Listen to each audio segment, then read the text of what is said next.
traveling to Taiwan soon, these are the things that I prepared before my flight to Taiwan.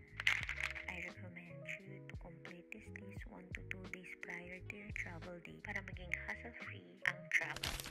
So first, prepare your passport. Check nyo muna yung condition and make sure na wala siyang dumi or even scratch before putting it sa personal bag nyo. Number 2 is mag-check-in online.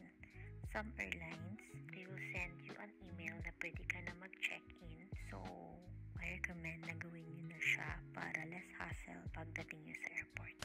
So, third one is to pay your travel tax.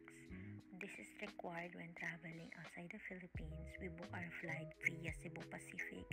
So, included na siya dun sa binayaran namin. And the travel tax is 1,620 pesos per person. If walang option na ganito sa airline nyo, you can pay it online pero may fee of 50 pesos or you can pay it sa airport counter na mismo on the day of your flight.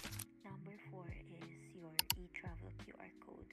You can download the app na eGovPH sa Apple Store or you can log in sa etravel.gov.ph and just fill up the form.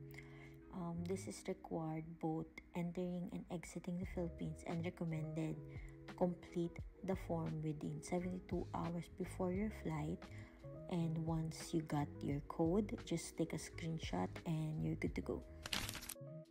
So number 5 is to either print or have a soft copy of all of your documents. Sa akin, soft copy lang siya and nakalagay lang siya sa isang folder. So, nandun na yung passport copy ko, Emirates ID copy ko, our flight details, UAE visa ko, and of course, our hotel booking. So, yun.